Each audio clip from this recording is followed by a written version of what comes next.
Thank you very much.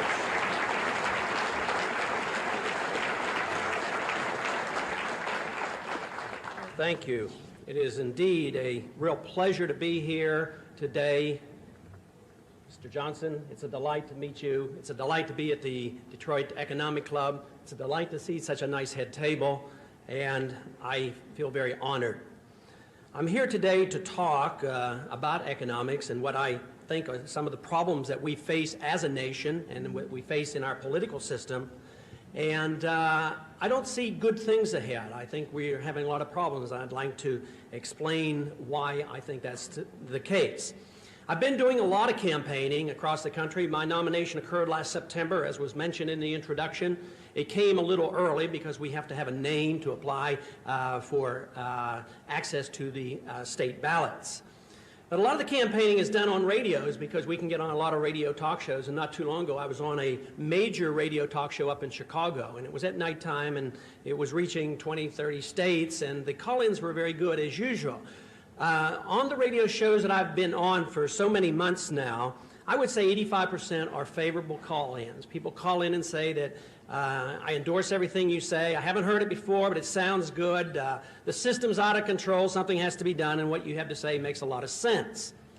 This particular night, I had probably approximately 12 calls, and every one very favorable. Then the next one, I guess because it was number 13, he called in and he said, you know what? He says, I don't agree with anything you say. And I says, not one single thing. He says, no, everything is fine. His business was doing fine, and he didn't worry about a thing, and he didn't see any reason why I should be worried about anything either. And I said, you're not worried about interest rates or deficits, spending, size of government, the Internal Revenue Service, invasion of our privacy, foreign policy? No, he says, everything was fine. And besides, he said he had already decided for whom he was going to vote. He said he had decided to vote for Dukakis and Quayle anyway.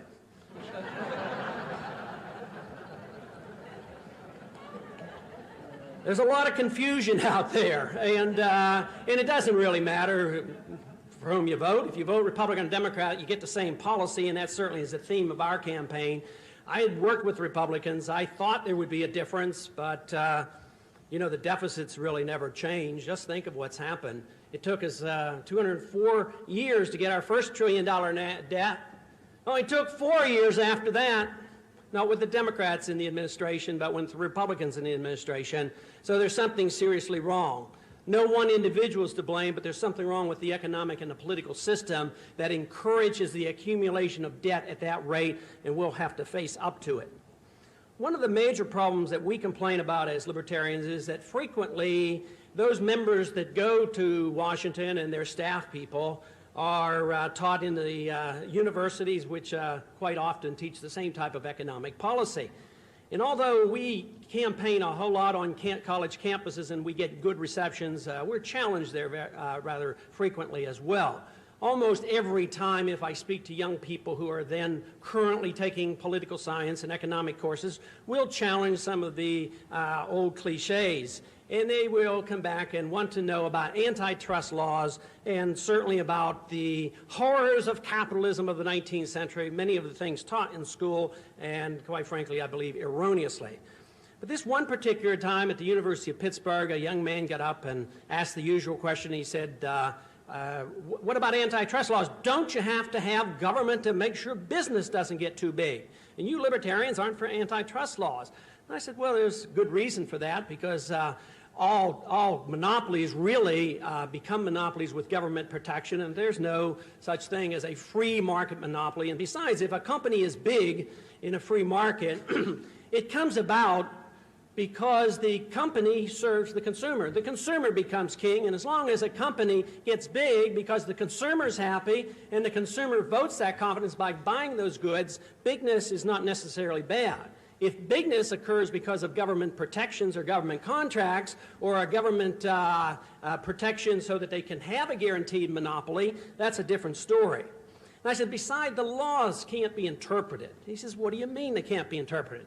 I said, you know, if a group of companies are doing business and one company undersells everybody else, they can be accused of undermining the competition.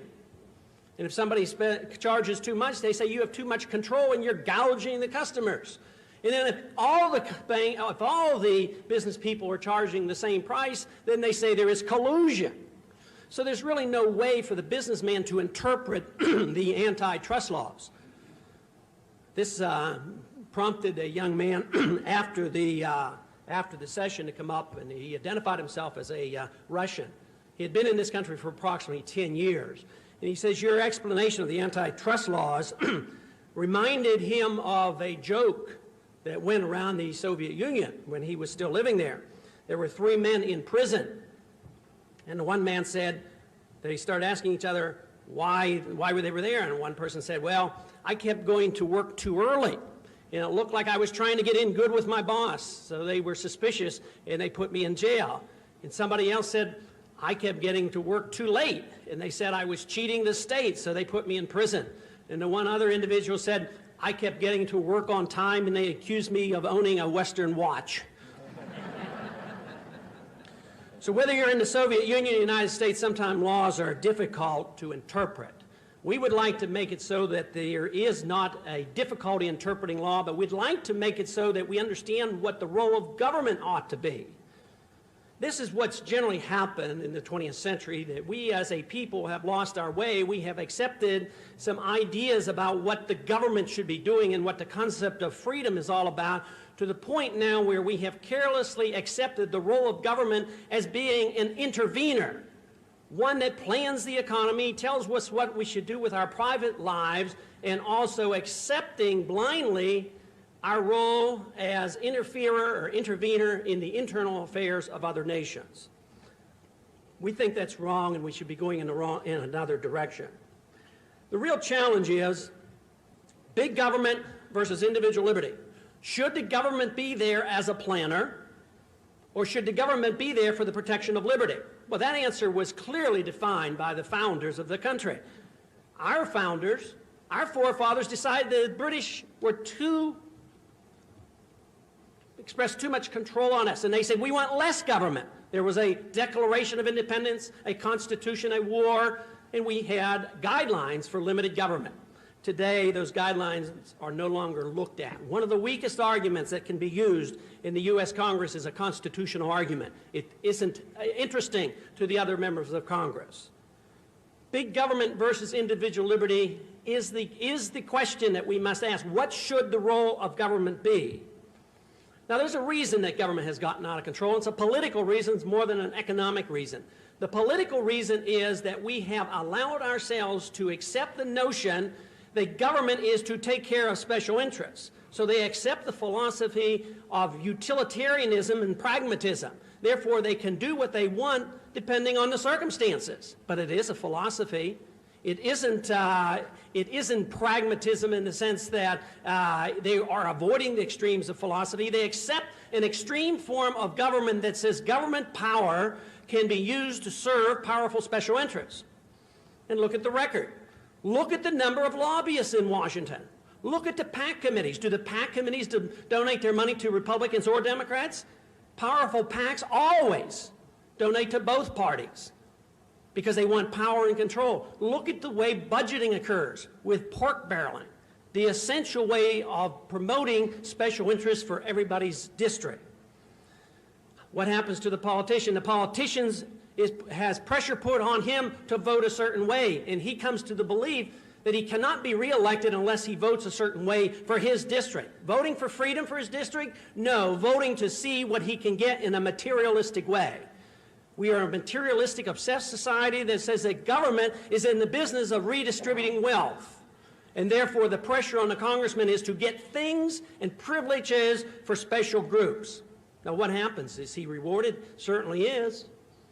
98.5% of them are reelected, so the people evidently have gone along with this for a good while. But what has it done? Well, the politician knows some of it has to be paid for, so they do apply some taxes to us, but it's getting to be popular to not be for taxes, and that's a good plan. We're certainly not for taxes, but the whole thing is you raise taxes, they don't have enough taxes, then what do? They devise a monetary system that accommodates the politician. If they can't collect enough revenues from us, what they do is they devise a system where they can sell the debt to the Federal Reserve System. Now, where does the Federal Reserve get the money and credit so the Treasury can send out their checks? They get it out of thin air. It's positively amazing. They talk about us as libertarians having extreme ideas, but isn't it rather extreme and bizarre to think a government should run up a $220 billion deficit per year and then print the money to make up the difference? That to me is bizarre and something that we ought to challenge, and that's what we're doing. The money supply is important to us in Austrian economics and libertarianism is because Austrian economics teaches that the business cycle is explainable. It's explainable because it is caused by the Federal Reserve System. As there's creation of new money and credit, it creates the boom, it creates the high prices, it causes the high interest rates, and then the Fed is required then to cut off the credit and causes the crash. And we've been going through this, through violent cycles, for the last 70 years or so. And we're certainly on the verge of seeing some ramifications from a huge increase in the money supply, especially between 1982 and 1987. A lot of people say you shouldn't worry about inflation. A lot of economists are saying this because they say prices aren't going up so fast. That's exactly what they said in the 1920s. But if you have a tremendous amount of production, it can compensate and keep prices at a lower level than would be predicted by the monetarist theory of economics. That is, if you increase the supply of money 10%, prices go up by 10%. That is not the case. But there are some other bad effects from inflation. The inflation that originates by the Congress interfering by running up the deficit and the Fed creating the new credit. What are the other serious problems that come from the inflation? Well, one of the most serious is the accumulation of debt. People can borrow because there's credit in the market, and as it spreads through the banking system, there is a high liquidity of credit, and so there's overexpansion. Certainly there was overexpansion in Texas when the prices were soaring in oil, and then there had to be a correction. And that's the way the whole country is operating, through overexpansion and then a correction that must occur. So we have this huge amount of debt that we have accumulated, and this is no small amount. National debt at $2.6 trillion, nearly twice as big, nearly twice as much debt accumulation during the Reagan administration as all the other presidents put together. Now, those are some serious figures that we have to concern about ourselves about. But the other thing, the two things, the accumulation of debt and the malinvestment, businessmen doing the wrong things because they get the wrong information from the manipulation of money and credit. For that reason, we as libertarians advocate a different monetary system, one where it is not centrally controlled by a monopoly, but one that comes from the marketplace, one that was designed by the founders of this country who had gone through inflation, and that said that Congress should be very limited in monetary policy, and that is to the minting of gold and silver coins, but not to the artificial creation of credit out of thin air. Now, there are others than libertarians who are concerned about the economy. One Felix Rohatyn, a long way from being called a libertarian, had this to say about what he thinks the conditions are like. He says, people still don't realize today that last October 20th, we came within a half an hour of really blowing up the Western economic system. I believe that was the case. That was Tuesday morning when things were rough and tumble still in the marketplace. They do have emergency powers available to take over the banking system in all industries precisely because they know, those who are in charge know that we are on very shaky grounds with our economic and political system. What holds it together? It's confidence. But is it good confidence? Are we putting our head in the sand? Are we accepting this because we truly have a sound monetary economic system? This is one thing that Ronald Reagan deserves credit for. He gives us a lot of confidence. He makes us feel good about ourselves. But is that good?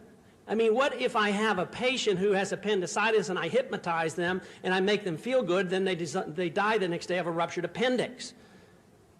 I think we have to be willing to look at the hard, cold facts about what's happening and do something about it. And right now, it's out of control. Out of control is spending, inflating, and the deficits are out of control. Social Security. You know, the federal government just recently has spent many, many dollars advertising how sound the system is. How sound is the system? Will the Social Security system truly have more than $1 trillion by the turn of the century in their coffers? Hardly. What do they hold? Treasury bills. How do you spend a Treasury bill? You have to tax somebody to get the money to buy the Treasury bill back, or you have to print the money. So it's all an illusion.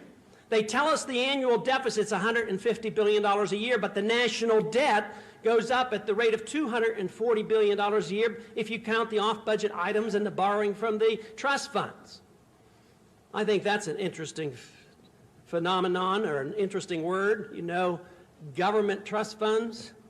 I think there's something illogical about that. If insurance company ran their programs like the government ran the Social Security system, they'd all be in prison. Maybe we could rebuild our highways if the trust funds would have been left in the highway trust fund, because they certainly collected enough revenues, but they were taken and spent elsewhere. In 1957, it would have taken 22 years for us as a nation to double our wealth. Today, it would take 175 years. Our productive capacity is down. We do not compete. We do not sell and build most of the cars for the country anymore. And there's something wrong with our productive capacity. During this administration, during the Reagan administration, there were 800 bank failures, and there are now 1,600 on the endangered list. Right now, it's estimated that we need $100 billion to finally, if even then, to bail out FDIC and the shakiness of our savings and loan industry. Between 1941 and 1970, when we were on a relative gold standard, it certainly wasn't a domestic gold standard, but it was an international gold standard under Bretton Woods. During that period of time, we had a deficit accumulation of $2.5 billion per year.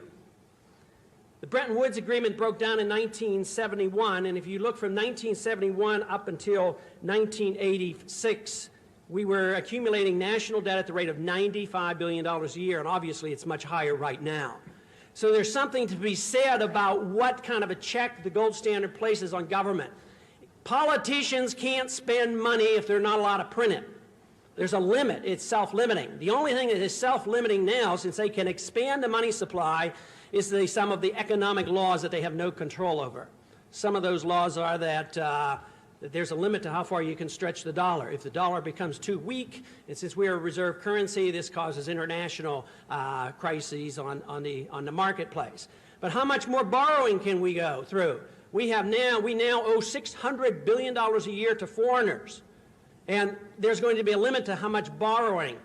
And certainly, there's going to be a limit to how much more consumption of wealth. We don't have many more Social Security funds to consume the wealth of. And certainly, soon, at the rate we're going, the Japanese and others will own more land here than American citizens at the way we run our policies. We have to seriously consider another option. I thought that during the 1970s, supporting Ronald Reagan would be the proper option. I thought the government would be reduced. I was disappointed, disheartened. I thought the least he could have done was introduce a balanced budget just one time.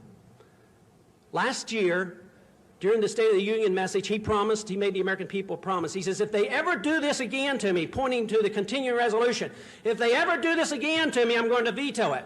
3 weeks before he leaves office after 8 years, he's going to start vetoing continuing resolutions. We need more than that. We need more than just talk. We need some action if these problems are real. If they're not real, fine. We just continue spending. We all maybe continue to spend, and we do. Just look at the consumer borrowing. Look at the debt of corporations.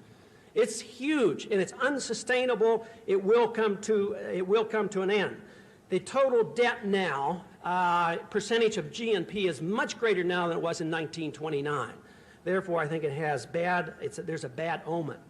In order to protect for businessmen to protect against the international exchange of currency, there's $500 billion worth of currencies traded every single day, trying to outguess the value of money. If you have an international gold standard, there's no gambling, no risk-taking, because money is universal and it is one unit. But today, we have nothing more than gambling. That's what's going on. Eventually, the trust will be lost, and my prediction is that Ronald Reagan, as great as he was for making us feel good about ourselves, has hidden, the real problems that we face, and at the time of this election this year, nearby, maybe before, maybe thereafter, confidence will be gradually lost, and there will be a resumption of a financial crisis, because we're in the midst of the crisis already. It's not brand new. I'm not saying it's coming. I'm saying that it's already here. And when you hear people like Felix Rohatyn mentioning how serious it is, I think we all ought to wake up, and the solution is political. The solution is political, is that we need more determination in Washington to do a better job, to vote for less government. People need to be less materialistic and say the purpose of government is to give me things. The purpose of government is to give and protect and guarantee our liberty.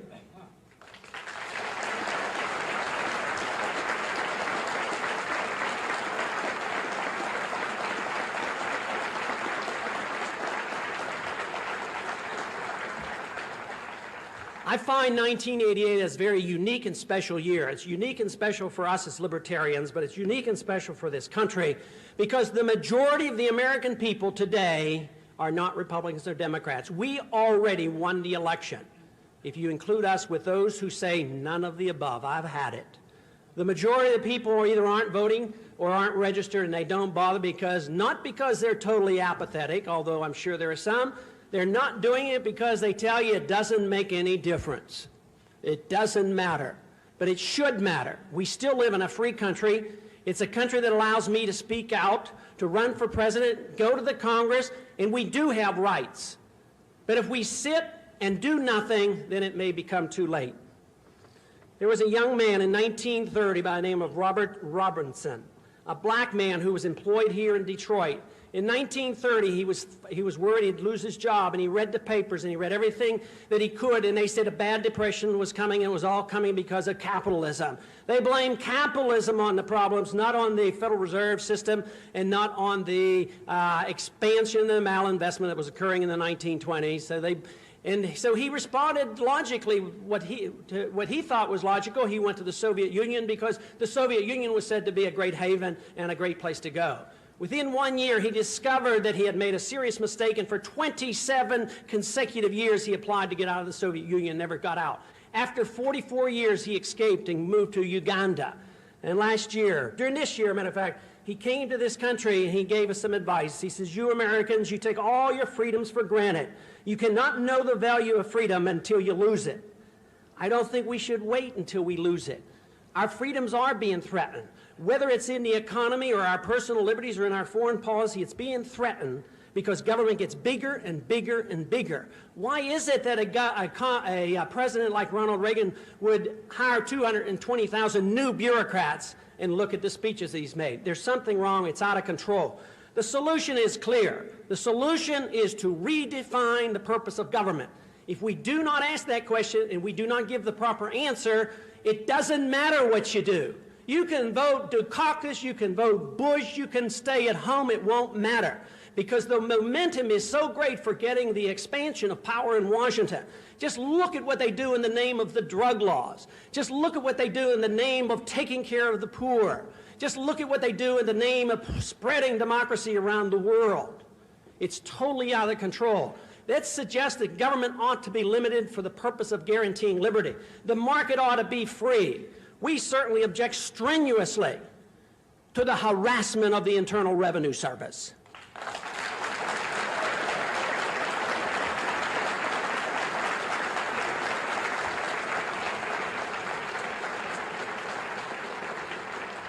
The founders of this country were very upset about the taxing authorities and the methods of the British. And yet today, what do? We complacently accept the role of slave by keeping all the records, allowing the records to be used to incriminate us. We assume that we're guilty until we prove our innocence to the Internal Revenue Service, and if we don't do that quickly, our property is confiscated without due process of law. We think that should come to an end, the sooner the better.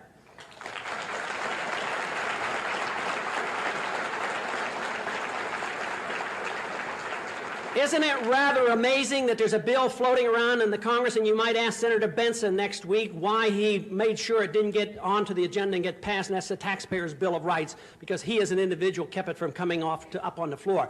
The Taxpayers' Bill of Rights, a token effort to give the taxpayer protection. It was a bill that I had originally co-sponsored. But isn't it sad that we have gotten to the point where we make the assumption that taxpayers aren't citizens? Why aren't taxpayers protected under the original Bill of Rights? That's where the problem is. We have lost our understanding about what a free society is, and we are determined to live as a materialistic society and claim that government will take care of us in anything and everything that we do. We think it's time, for instance, in foreign policy, that Japan and Europe pays for their own national defense.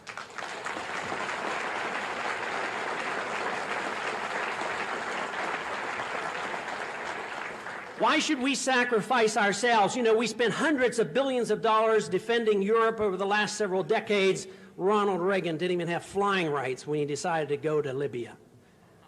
It's not even a good investment. It's morally wrong because we don't have any moral authority to involve ourselves in the internal affairs and use our CIA to plan murders and overthrows. Constitutionally, there is no authority for that type of activity. Where is it written in the Constitution that we should devise a central intelligence agency to go and trade weapons with the Ayatollah and terrorists and then fight secret wars? The Constitution doesn't defend it, and militarily it makes no sense whatsoever. There's no military advantage to our foreign policy because it is precisely the policy that encourages the communist movement in so many countries. Think about the Philippines and the Democrats and Republican support for Marcos, or whether it was for Batista in Cuba, or whether it was for Somoza in Nicaragua, or whether it was for the Shah in Iran. The people turn against us and turn toward radical forms of government. So it's more practical to accept the position of the founders of this country, saying that the purpose of foreign policy is to defend this country and to be neutral in the affairs of the world, rather than pretending that we're the policemen and that we know what's best for everybody else.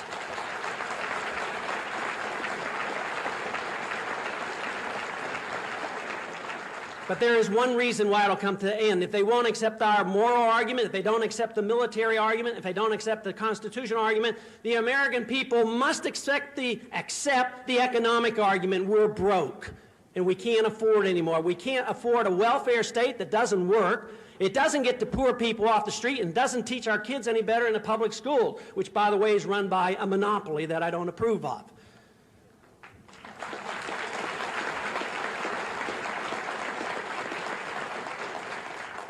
The policies don't work, and therefore the economic laws of the limitation of debt will eventually bring it to an end. When it comes to an end, and we're in the midst of that, the default is going on, we have to have options. Today, it is very difficult for the Libertarian Party or any other option to get their message out. Since if you can come to the agreement that there is no difference between Republicans and Democrats, you don't have a choice. So therefore, we as a nation are one of the most difficult nations to present alternative views to the people. The laws are written so it's difficult to get on the ballots. The funding occurs from the taxpayers to the one other party. It is very difficult. Will the debates occur with us on the debate so that the people have a choice? Not likely. In spite of the obstacles, we are determined. We think the message is powerful. The message is on our side. We're speaking the truth, something the other two candidates have difficulty pursuing. Giving straight answers. It's difficult because they don't have the answers, because they accept the notion of government. This government should be doing all these things. That's why you can't tell the difference between economic policy of Bush or Dukakis. You certainly can't tell now, as the campaign goes on, the difference between their foreign policy as well, or their weapons policy, because they don't ask the right questions. And that's the reason policies never change. Policies will change if we get the ideas and the questions of the libertarians out, because the American people will respond. Thomas Paine said, "Those who expect to reap the benefits of liberty must, like men, undergo the fatigue of supporting it." We as libertarians will use that fatigue in order to support these ideas we so dearly hold. But we are inviting others to join us in our efforts to maintain freedom and prosperity in this country. Thank you very much.